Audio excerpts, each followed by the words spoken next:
ये है संदकपू की आखिरी सीरीज का आखिरी एपिसोड। लेकिन आखिरी मोड़ हमेशा नई शुरुआत का इशारा होता है। जब बिहार से निकला था, लोगों ने कहा ये राइड बहुत मुश्किल है, सोलो मत जा। लेकिन अगर डर सुनना होता तो ये राइड होता ही नहीं। ये राइड मुश्किल था पर नामुमकिन नहीं। पत्थरों से भरी ऑफ रोड, खरी चढ़ाई, फॉग में 5 मीटर की विजिबिलिटी, लेकिन दिल से हर बार एक ही आवाज़ आई, राज ऊपर जा, ऊपर जा, ऊपर जा। संदकपू के खतरनाक पथरीले खरे चढ़ाई रास्ते ने ये तो सिखला ही दिया, असली राइड मशीन से नहीं माइंड सेट से होती है। जब मैं यहाँ आया था दिल में सिर्फ एडवेंचर था, लेकिन अब जब वापस जा रहा हूँ तो साथ में यादें हैं, सीख हैं और एक नई भूख है दूर जाने की। तो फ्रेश होकर रेडी हो चुका हूँ और अभी ब्रेकफास्ट करूँगा और उसके बाद फिर निकलूँगा इंडिया के लिए। आज कन्यम में खा रहे हैं नेपाल का लोकल डिश थुप्पा। बाइक हो गई है रेडी, तो अभी चलने के लिए रेडी है। और टाइम के हो चुके हैं 10:30। स्टे रूम हाईवे पे ही था। फिलहाल देखो बाहर का व्यू खुशनुमा सा, और जस्ट कन्यम के पास ही अपन रुके थे। तो ये है कन्यम, बहुत प्यारा है।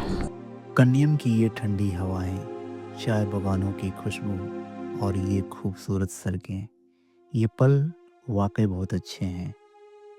लेकिन हर सफ़र का एक सच होता है, वापसी। कन्यम को नेपाल का दार्जिलिंग भी कहा जाता है। नेपाल का वह कोना जहाँ सुबह चाय की खुशबू से शुरू होती है और रास्ते बादलों के बीच खो जाते हैं। यहाँ की हर ढलान, हर मोड़ जैसे कह रही हो, रुक जाओ, थोड़ा और जी लो। ये रास्ते सीधे नहीं हैं और शायद इसलिए खूबसूरत हैं। हर मोड़ पे लगता है जैसे जिंदगी पूछ रही हो, क्या तुम तैयार हो? घुमावदार रास्ते डराते नहीं, वो सिखाते हैं।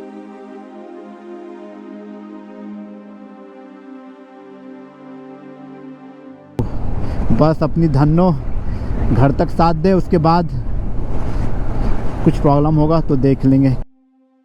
जैसे जैसे हम आगे अब बढ़ रहे थे, वैसे वैसे अब हमारे दिल की धड़कनें तेज हो रही थी, क्योंकि हमारा बाइक का रेडिएटर पूरी तरह टूट चुका था और कूलेंट बाहर आ चुका था। हमने बनवाने की कोशिश की, पर पूरा कूलेंट बाहर निकल जा रहा है। जैसे जैसे हम ठंड प्रदेश से निकलकर गर्म इलाके में जाएंगे, इंजन का तापमान बढ़ेगा और अगर इंजन का ओवरहीट हुआ तो ये राइड यहीं ख़त्म हो सकती है। और जिसका हमें डर था वही हुआ। अब सड़क किनारे हमें बार बार रुकना पड़ रहा है, इंजन को ठंडा करना पड़ रहा है ताकि फिर हम आगे बढ़ सकें। फैन ऑन नहीं हुआ है। इंजन का रेडिएटर फैन काम करना बंद कर दिया है। पानी डालकर मैनेज करना पड़ रहा है। ये राइड अब सिर्फ सफ़र ही नहीं रही, ये अब सर्वाइवल बन चुकी है। रेडिएटर का काम होता है इंजन को ठंडा रखना, कूलेंट सर्कुलेट होता है, इंजन की गर्मी को बाहर निकालता है। लेकिन अभी कूलेंट नहीं है, मतलब इंजन खुद की गर्मी से लड़ रहा है। ऊपर से हमें नेपाल बॉर्डर पार करना है और उसके बाद इंडिया की गर्म सड़कें। कभी सोचा नहीं था संदकपू से घर की वापसी इतनी टेंशन भरी होगी।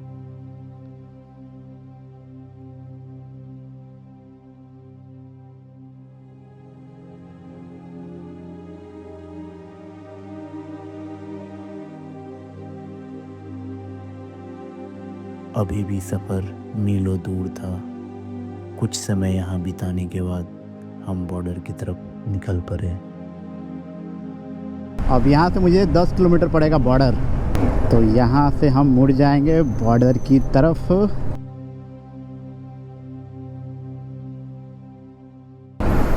तो फाइनली हम आ गए हैं काकरबिट्टा।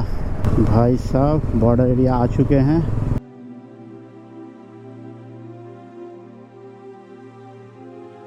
नेपाल की खूबसूरत लम्हे छोड़ते हुए दिल में थोड़ा इमोशन है, लेकिन आज खुशी कम है, टेंशन ज़्यादा, क्योंकि बॉर्डर के उस पार 400 किलोमीटर का लंबा सफ़र इंतज़ार कर रही है और बिना कूलेंट के इंजन कभी भी जवाब दे सकती है।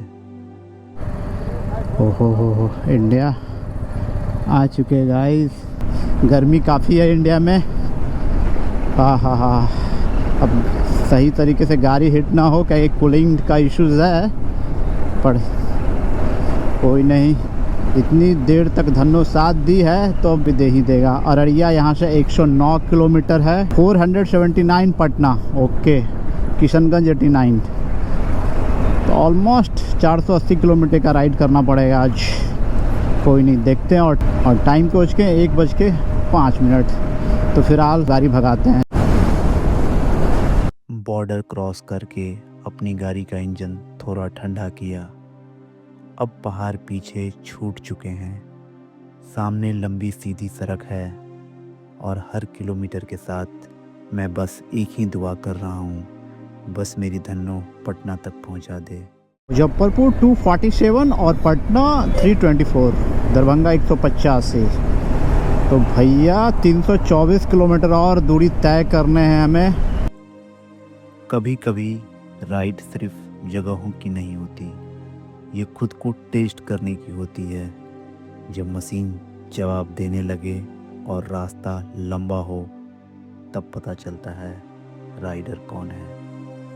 संदकफू के पथरीले खतरनाक रास्तों ने भले ही हमारा रेडिएटर तोड़ डाले हों, लेकिन हमारा हौसला नहीं टूटा।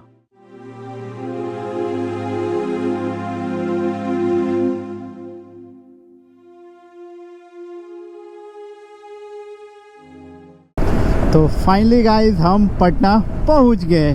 टाइम पहुंच गए हैं 8:40 और हम पटना आ चुके हैं। और ये पटना का गंगा ड्राइव है, तो काफ़ी खुशी हो रही है कि हमने ये राइड अच्छे से कंप्लीट किया, अच्छे से गए और अच्छे से है। Thank gods. और कुछ दोस्तों से तो मिल लेते हैं, उसके बाद वापस घर को जाएंगे। तो काफ़ी खुशी हो रही है, अच्छे से कंप्लीट कर लिया है। तो दोस्त लोग आ चुके हैं गाइस।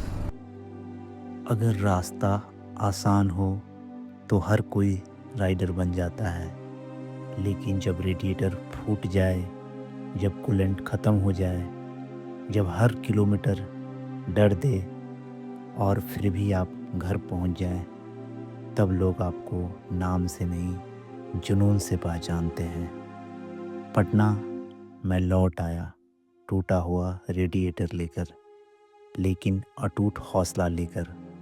ये सिर्फ वापसी नहीं, ये ऐलान है, अगली राइड और भी खतरनाक होगी।